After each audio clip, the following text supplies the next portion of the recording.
Hey everybody, welcome to the conclusion of the Battlefield 2042 saga on my channel, in the sense that part 1 was my thoughts on the open beta back in 2021, and then part 2 was the video where I said it was such a disaster I couldn't even properly review or MTO it, and that was in January of 2022. But of course, in the bit over 2 years since that video, the game has gotten a lot of updates, and it's gotten more content added into it.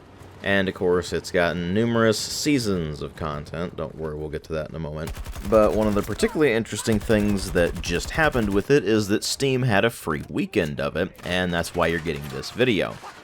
So, the good news is that compared to my previous video where I said it was such a disaster I couldn't even properly review or MTO it, now I can at least say the game is actually playable, although I don't know how much of that is my current rig being considerably more powerful than my previous one. Remember, now I'm running a Ryzen 9 5900X, 64 gigs of RAM, and an RTX 3080 12GB model compared to my previous machine, which was an i7 4790K, 16 gigs of RAM, and a GTX 1080. Of course, my monitor is still the same, so it's still going at 1080p, but suffice to say, the game runs considerably better on my current rig than it did on my previous one, and I'm not entirely sure how much of that is the difference between the previous rig and the current one, and how much of that is actual performance improvements from the various updates that the game has had over the past couple of years. Obviously, I'd like to say that the performance improvements are because of all the patches, but I can't confirm that at the moment because I didn't play this on the original rig that I messed around with it on. So unfortunately, you're going to have to take the performance aspect of it with a bit of a grain of salt. I certainly didn't put a whole lot of importance on it when messing around with this,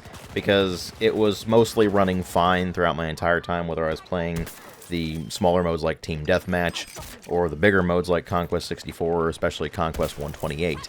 And I was generally getting around 90 to 140 FPS at 1080p on my current rig across most of the modes. On Conquest 128, the frame rate did go down much closer to 60, but it never really went under that except for very rare instances. One of the weirder issues I was running into is that out of nowhere the game would suddenly just go down to 1 frame per second, and it would take numerous seconds to do things like open the menu, and I had no idea what was causing it, but simply closing out the game and restarting it seemed to fix the problem, so it's weird. The game still definitely has odd performance issues and glitches, it's just nowhere near as bad as it was on launch. On launch, it was basically unplayable. So now that it is playable and there was a free weekend of it, the question then becomes, has this game actually significantly improved beyond the technical aspects, and is it actually worth picking up a copy of and playing these days? Well, let's start with what I had a chance to mess around with. I went into the portal mode to see what kind of servers were running, and it was almost exclusively bot farms, so unfortunately I wasn't able to mess around with portal mode much. That means the entirety of portal mode is just forget about it. Similarly, support for the Hazard Zone mode, which was their take on Battle Royale, was dropped a couple of years ago now, so just forget about Hazard Zone entirely. It's not like I was going to be playing it to begin with, but since they dropped support for it, it doesn't really matter. That leaves a selection of 3 modes, although one of them has a 64-player variant and a 128 variant. So there's Team Deathmatch, which is pretty much exactly what you would expect. There is Conquest, which is split into 64-player and 128-player modes. And there's Breakthrough, which is a 64-player mode that was built as a combination of Conquest, Assault, and Rush from previous Battlefield games, and it was previously featured in both Battlefield 1 and 5. And in the admittedly relatively limited amount of time I had to spend on the free weekend, I found that the Breakthrough mode didn't really have much going on in terms of population, so most of what I ended up playing was Conquest and Team Deathmatch. Although keep in mind that that was after the game did the annoying thing that it did originally when I first started playing it, which was I booted the game up, and instead of it going to the main menu so that I could go into the options menu and tweak all my settings and controls, it just dumped me directly into a bot match, which is what passes for the game's tutorial. And I have multiple thoughts about this, the first of them being the same sentiment I've expressed before whenever this kind of thing has come up, which is that there is absolutely no circumstance in which a video game should ever immediately throw the player into campaign,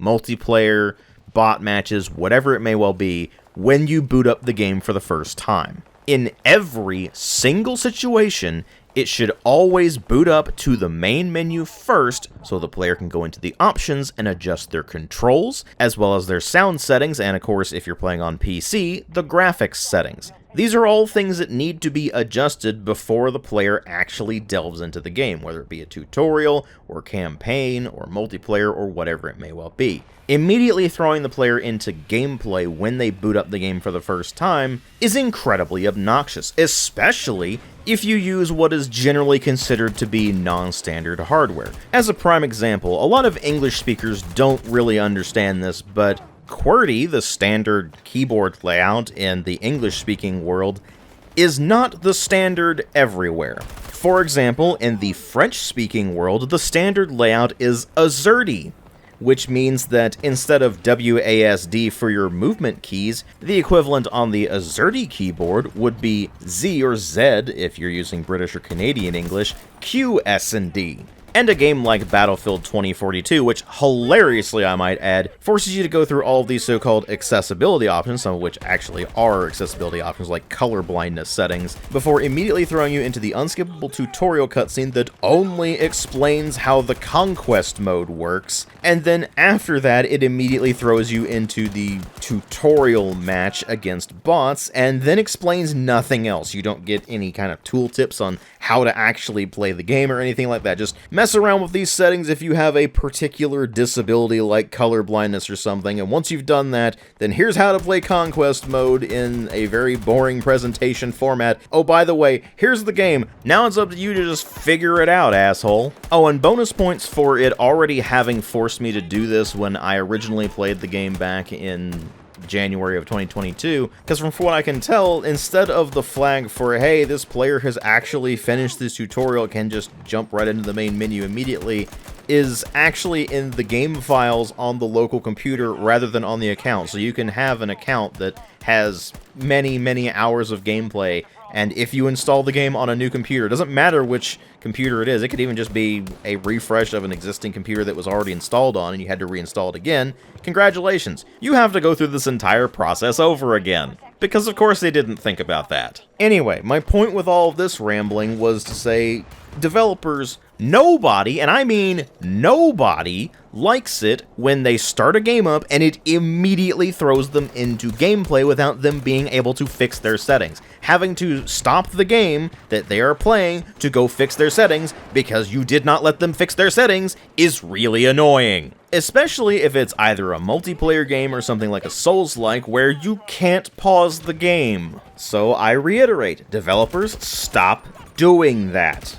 Anyway, moving past the tutorial that's forced upon you even if you've already played the game in some capacity beforehand, and the fact that it's just a terrible tutorial in general, what about the rest of the game? The actual main part of it, the conquest, breakthrough, team deathmatch, and of course the way the specialists work and all that sort of thing. Well, they have made significant changes to the specialist system. When the game originally launched, and of course during the beta, you had individual specialists with their own special abilities, and that was it. There were no classes, there were no ways of determining who in your squad had what loadout. It was just, you picked a specialist, they had their specific ability, and then whatever other equipment you wanted to select, you could select it. Unless, of course, it was the guns and their attachments, because you still had to unlock the guns, and you still had to unlock all of the attachments for the guns.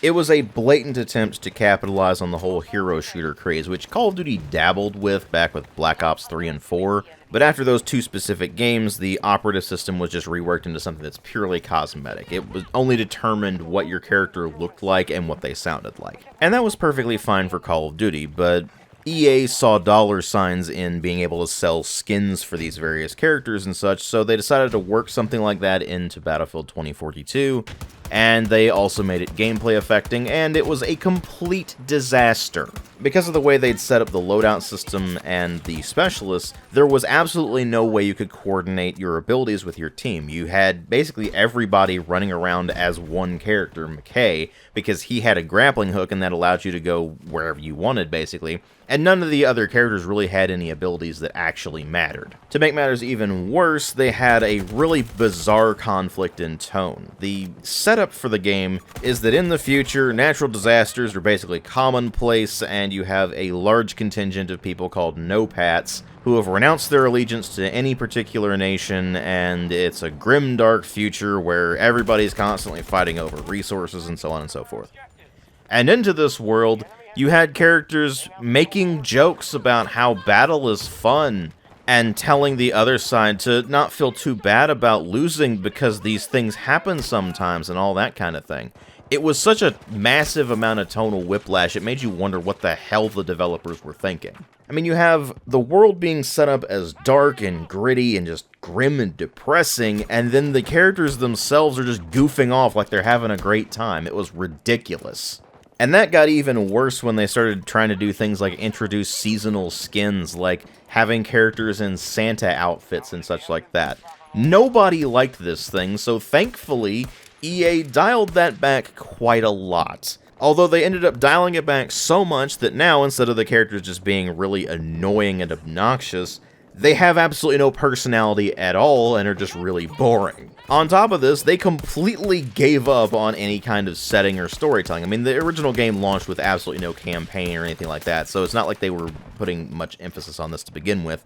But the only inkling you get that the world is in a rough state is from the loading screen quotes that appear at the bottom of the screen whenever you're loading a level, as well as a very short, very inconsequential briefing that you get whenever you start a match, and it's the initial startup phase of that match, because if you join a match in progress, you don't get this. And that just tells you what the general theme of the map is going to be. Like, hey, we're going into this location because the other side wants to control this resource and we need to defend it, or something along those lines. So there basically aren't characters anymore. There isn't really any kind of overarching story to begin with, but especially not now. And because the setting is so completely devoid of world building, you cannot think of any of the maps as anything other than video game maps for you to have a conquest match on or a breakthrough match on. You think of it purely in mechanical terms. Now, admittedly, that's nothing all that unusual for the Battlefield series. It's not like the rest of the series has particularly good world building either, but at least in previous games, you had context for what was going on. You had campaigns to back them up, or you had the fact that Battlefield 1 and Battlefield 5 were World War I and World War II games, respectively. You understood the general context there. With Battlefield 2042, they just threw their hands up and said, screw this, we're not even gonna bother, and it really shows. So they completely gave up on setting and characters, but they didn't completely give up on the specialist system. This still has specialists in it, but now they are divided among 4 classes, kind of like previous Battlefield games. So you have Assault, Support, Engineer, and Recon, and each of them has 3 specialists for you to select. So each class has abilities and gadgets that are specific to it. For example, the Support class has access to defibrillators, so they can revive anybody on the team, not just their own squad mates. And their gadget options include ammo packs that they can throw on the ground and people can pick up ammo from, or that they can throw directly at other players so they can directly feed you ammo, or medic packs that they can throw on the ground and you'll just automatically heal while you're in the vicinity of. And then on top of the class abilities, you have whatever ability your specialist has. So for example, Sundance has the wingsuit. So when she falls from sufficient height, instead of opening up a parachute when you press the spacebar, she opens up the wingsuit and can fly across the map effectively. And she's only available for the Assault class. Meanwhile, you go over to, say, the Engineer class, and you have the likes of, say, Boris, who can put down an automated turret, or Lise, who has a missile launcher where after you launch it, you can actually guide it towards the target. Of course, the Engineer class already has access to anti-vehicle weaponry, so in the case of somebody like Lise, since her ability conflicts with the anti-vehicle launchers the Engineers normally have access to, instead of selecting an anti-vehicle launcher, you would select something else. Most of these special abilities are on cooldowns, so once you use them, then they will gradually recharge after a while, even including things like ammunition for launchers and such. The gadgets and gadget ammo, on the other hand, are replenished by going to one of those large ammo packs that the Support class can throw down on the ground. And regardless of which class you're playing, you have access to the entire arsenal. So you can have the recon class being the typical sniper that you would expect, or you can have them running around with assault rifles or shotguns or whatever. You can also have the assault class running around with sniper rifles and so on and so forth. But while this is all definitely a pretty significant improvement over the way the game launched, specialists still do not belong in a Battlefield game. Period. End of story. It just should not be a thing. It can work in a game like, say, Call of Duty, because those are 6v6 matches. In 64 or especially 128-player matches, you start to suffer from the problems of the specialists interfering with class identification, where it makes it difficult to quickly and easily identify what class someone is by what they look like, and more importantly, it just looks utterly ridiculous having dozens, even, of the same character running around on both teams. And when it comes to threat identification, that makes things even worse, because then you have to deal with the fact that the characters on both sides look pretty much the same, and so you find yourself having to rely on the indicator that pops up above the player's head once they're identified, and that will tell you whether they're friendly or enemy, but more often than not, that comes up too late. The end result of this is that while they have definitely improved the ability to work together as a team by throwing in not only the class system itself, but also the ability to see what classes your squad has and what specialists they have, and so you can select something that's not necessarily in your squad so you can fill that role instead. They've still just done a terrible job of balancing everything out so that you can quickly and easily identify enemies versus friendlies, and more importantly, the classes just don't synergize well enough to really facilitate that teamwork. I mean, to give you a prime example, anybody who plays the support class almost exclusively does so because you can throw down ammo packs. You can certainly run up to your downed teammates and revive them with the defibrillator, but that has a very brief charge-up time when you go up to the body, and more importantly, that player's squad mates can revive them anyway, regardless of which class they're playing, and it's not much slower than if you were to have the support class do it. And of course, health regenerates on its own, so throwing down healing packs is pretty worthless as well. So you end up with a situation where the support class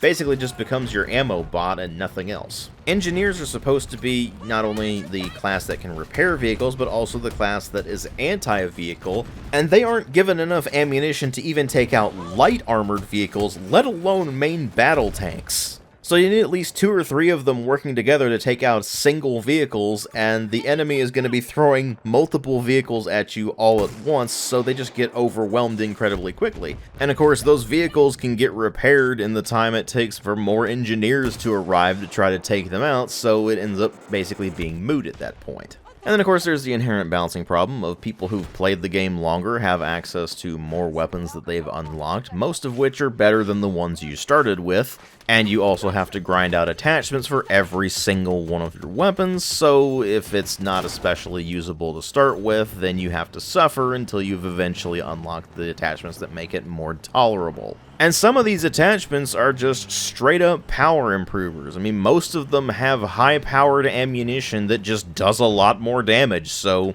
once you've unlocked that, congratulations, your weapon is now straight up better than someone else's who hasn't unlocked the high powered ammunition. Sure, it's gonna have less rounds than the regular magazine, but that doesn't really matter when you're doing considerably more damage per shot. And as if that weren't frustrating enough, the weapon balancing is all over the place too. I mean, all of the weapons have arbitrary inaccuracy built into them, so even if you're aiming down your sights, you're still going to get shots that just start careening off to the sides for no discernible reason. And while sniper rifles and marksman rifles behave more or less like you would expect them to, the rest of the weapons vary wildly. I mean, shotguns have surprisingly long effective ranges for buckshot, although instead of the arbitrary inaccuracy you get with the other weapons, you get the arbitrary patterning of the buckshot, so sometimes it might be a one-shot kill, and sometimes it might take about 5 or 6 shells, it just depends. And things get really weird when you look at the assault rifles and submachine guns, because submachine guns do way more damage and have a way longer effective range than they should.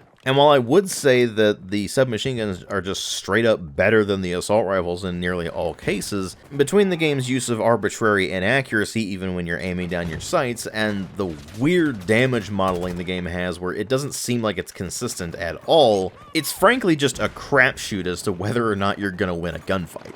And while that inconsistency is really annoying in the case of stuff like assault rifles, SMGs, and of course LMGs, It's even more irritating in the case of pistols because they seem to be most affected by the arbitrary inaccuracy problem, and I don't know what the hell is going on with them because the recoil patterns on them just don't make any sense either. They just jump around all over the place.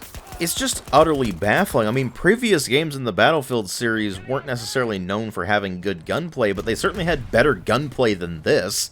And I've seen a lot of people acting like Battlefield 2042 has great gunplay, the best gunplay the series has ever had. And I have no idea what the hell those people are talking about because this is almost the worst gunplay the series has ever had. I say almost because the gunplay in 1942 in Vietnam was considerably worse, but to be fair, those handled the whole combined arms warfare thing a lot better than the modern Battlefield games do, so the poor gunplay was nowhere near as much of a problem. Meanwhile, in the days since the Bad Company games, we have gotten more and more and more into infantry combat being the main focus, and thus the gunplay is a lot more important, and so the severely inconsistent gunplay in 2042 is actually a considerable problem. And then on top of that, even after about 7 seasons worth of content, spanning roughly 2.5 years of post-launch support, this still has far less weapons, maps, modes, and vehicles than most of the previous games in the series would have by this point. And that's including content that was either in the Portal mode that they decided to bring over into the main game, like a few of the weapons from Battlefield 3 that they recreated in Portal mode,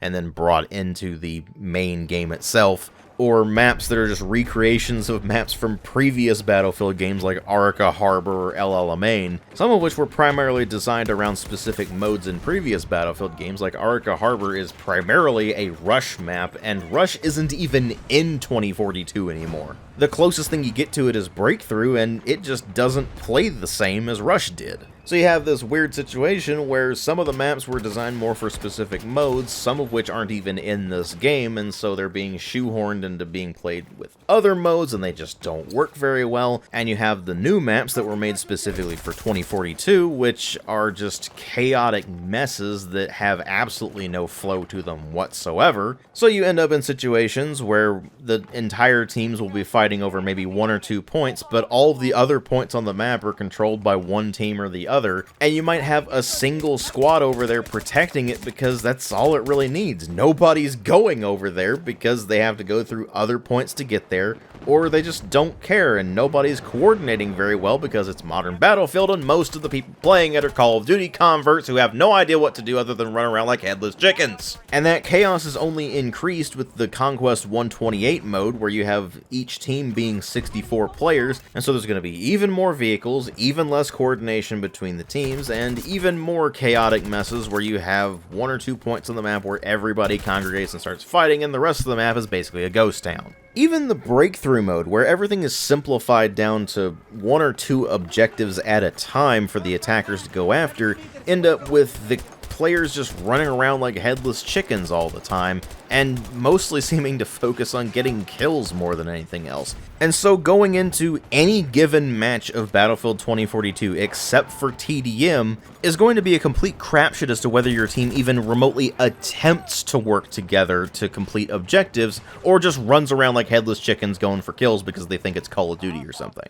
And even if you are playing as a team and working together, you can still just be completely steamrolled by the enemy rolling in with a single vehicle that annihilates half your team in very short order, and your attempts to defeat it are stymied by the fact that they can just repair themselves very easily and have infinite ammunition. It all just ends up being an immensely frustrating experience, especially if you've played previous Battlefield games and understand how they should work, because it's abundantly clear that not only does the current player base not really seem to understand how Battlefield is supposed to work, but even the developers have no idea what they're doing anymore. And as it turns out, a lot of that is because most of the veteran staff at DICE are just not there anymore. They either left prior to this game's development or during its development, precisely because the whole thing was just being so horribly mismanaged and conditions at the company were just deteriorating so rapidly. So what we have in Battlefield 2042 is effectively a game that was made by interns and new hires that had basically no idea what they were doing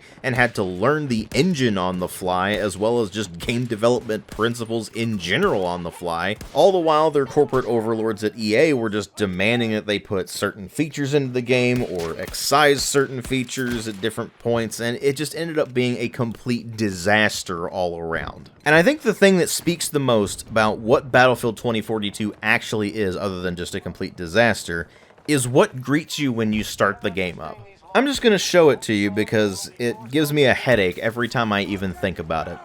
You start the game up, it goes through the loading screen to get to the main menu, but before it brings you to the main menu, the very first thing it shows you is a screen telling you to check out the Battle Pass.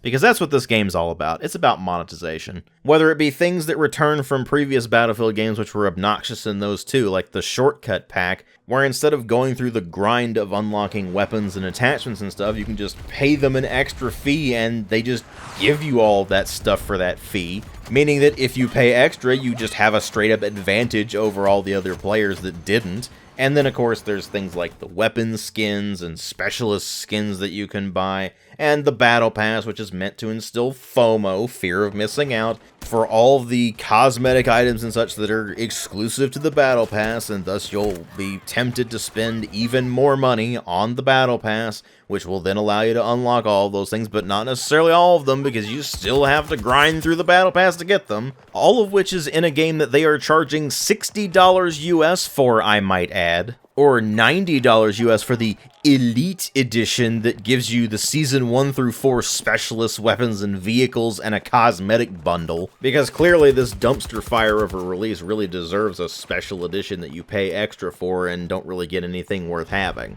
And this all ties in with the stuff I was talking about in the video I made a few days ago about live service games in general, where these games are increasingly being compromised in the pursuit of further and further monetization instead of actually making good games. Instead of making a good game, it releases in an unfinished or broken state, they charge a whole lot for the game itself, they'll throw in special editions, they'll throw in all of these microtransactions and battle passes and premium currencies and all that crap. Because these companies simply don't care about the quality of the game, they only care about how much money they can make from it. And not only is this a downright disgusting mentality, but it keeps paying off for these various companies. It actually financially benefits them more to release these games in basically unplayable, broken states and then just gradually patch them over time, because people will still buy them and still buy the microtransactions because they're either hopelessly addicted or they're just morons. And I'm more inclined to think that in the case of Battlefield 2042, they're just morons, because their argument for why you should play Battlefield 2042 basically consists of the following. While this game was terrible on launch, but it's actually really good now. It's got good gunplay, and the Battlefield gameplay is actually working now, so it's really fun. Never mind the severe lack of content in this game compared to its predecessors, nor the fact that they have dropped support for several modes in the game, nor the fact that they have not put out many updates for the Portal mode in a while, nor the fact that it is lacking basic Battlefield features like a server browser and community-run servers, and so on and so forth. No, do not mind any of that. You should only consume. And while throughout this video I have already confirmed they have updated the game so that it is playable now, and they have updated the loadout, specialist, and class system so it's more conducive to teamwork and actual combined arms gameplay than the initial launch version was, which was just a disaster. This is still a downright terrible game that absolutely nobody should be buying or playing. If you absolutely must play a modern Battlefield title, then just pick up Battlefield 4. You can get the premium edition for like $6 on Steam when it goes on sale. You get all of the expansions included, and not only do you get all of the multiplayer content, which is a lot of content, a lot of guns, a lot of unlockables, a lot of vehicles, a lot of maps, but you also get a single-player campaign, albeit a pretty awful one, and the game generally looks, sounds, and plays better than Battlefield 2042 does. And the funniest part about that is that I gave Battlefield 4 a 1.5 out of 5, and I still stand by that score. So that should tell you just how bad Battlefield 2042 is. It was a basically unplayable dumpster fire on launch, and now that they've patched out most of the issues that made it unplayable, you can see it for what it really is.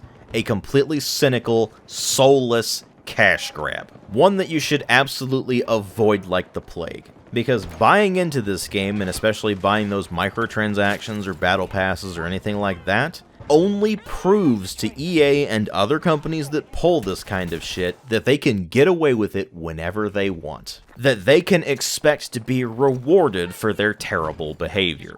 Do not reward their terrible behavior. Do not buy this game, do not play it, and if you have already made the mistake of buying it and playing it, definitely do not buy into any of those microtransactions or the battle pass or the shortcut pack or anything like that. Because again, all that does is reinforce this kind of terrible behavior in these companies.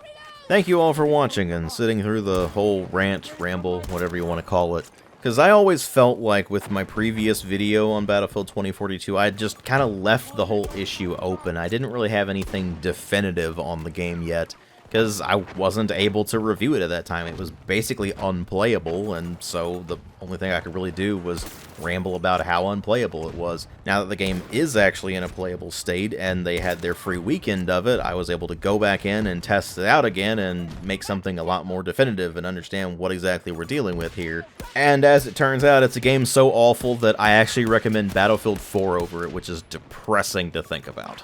But whatever, here we are. Hope you all enjoyed the video, hope you all found it informative. I'm going to go ahead and get back to working on other stuff. So thanks again for watching, and if you like my channel, please consider supporting it on Patreon. If you can't afford to or don't want to, that's fine, I understand.